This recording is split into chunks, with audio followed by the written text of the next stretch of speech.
मेरा सवाल ये है, आजकल यूनिवर्सिटी और कॉलेज वगैरह में नौजवान में सिगरेट नोशी या दूसरी नशा काफ़ी क्या होती है, क्या होती है? तो मेरा सवाल ये है, आजकल यूनिवर्सिटी और कॉलेज वगैरह में काफ़ी ना नशा चीज़ों का ना रुझान बढ़ रहा है ना, तो क्या है? जो स्टूडेंट्स एडिक्शन लेते हैं। एडिक्शन, अच्छा। आप में क्या तकबीर करते हैं कि हम कैसे दूर रहें और इसकी रोकथाम में क्या किरदार अदा कर सकते हैं? बात यह है कि रुझान तो बढ़ रहा है, तो सिर्फ आप देख के मुतासर हो जाएं किसी को, कुछ ऐसे दोस्त ना बनाओ जो गलत काम कर रहे हैं, ठीक है ना? अगर तुम्हें पता है कि एक दोस्त तुम्हारा गलत है, हज़रत मसीह अलैहि सलाम के पास एक सिख आया था, उसने पूछा था जी मेरे दिमाग में दहरियत बढ़ रही है बहुत ज़्यादा, एथिज़म के ख्यालात ज़्यादा बढ़ रहे हैं, तो मैं क्या करूं? उन्होंने कहा था तो मुझे लगता है कि तुम्हारे साथ जो क्लास फेलो है ना, कि जो सीट फेलो है, उसके दिमाग के ख्यालात हैं, तो अपनी सीट बदल लो। और कुछ अर्से के बाद आया, 6 महीने बाद कहता है ये सीट बदली थी, मैं ठीक हो रहा हूँ।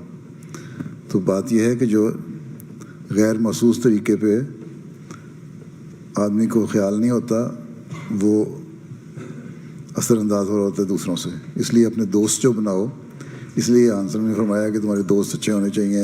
लघु मजलिसों में बैठो, कुरान करीम ने फरमाया जहाँ लघु बातें सुन रहे हो वहाँ से उठ के चले जाओ, ठीक है? या लघु हरकतें देखो तो उठ के चले जाओ। अगर तुम बैठोगे नशेई लोगों में, शराब पीने वाले लोगों में, और दोस्त तुम्हारे ऐसे होंगे, तो जाहिर है तुम लोगों को भी असरअंदाज होगा।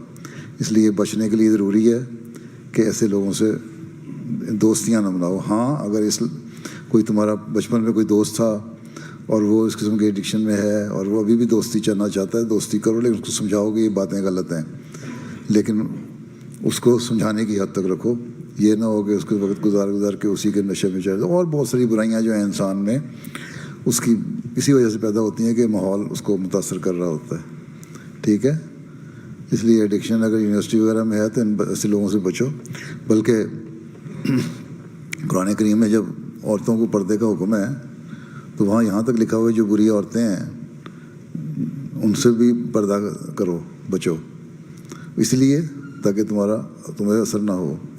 तो इसलिए अपने आप को बचाना होगा। दूसरे, अल्लाह ताला से मदद मांगो, दुआ मांगो, 5 नमाज़ें पढ़ा करो, उसमें इहदिना सिरातल मुस्तकीम पे ज़्यादा ज़ोर दिया करो, अल्लाह से बार बार मांगो, तो अल्लाह ताला दुआएं भी कबूल करता है और बचा के भी रखता है। कोशिश और दुआ, ये दोनों चीज़ें इस माहौल में रहते हुए, हमने इस माहौल में वक्फ़ किया हुआ है अपने आप को, अव्वल तो हर अहमदी को वैसे भी, लेकिन वक्फ़ के बाद हमने ये दावा है हमारा कि हमने रिफॉर्म करना है दुनिया को, हैं कि रेफॉर्मेशन किस तरह होगी?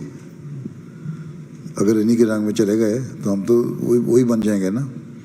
इसलिए उसी तरह होगी कि हम अपना ताल्लुक़ भी अल्लाह ताला से ज़्यादा बढ़ाएं और अपने दीनी इल्म को भी बढ़ाएं और इन लोगों को समझाने की भी कोशिश करें, और जो इंतहा पे जा चुके हुए हैं उनसे बचने की कोशिश करें। ठीक ठीक।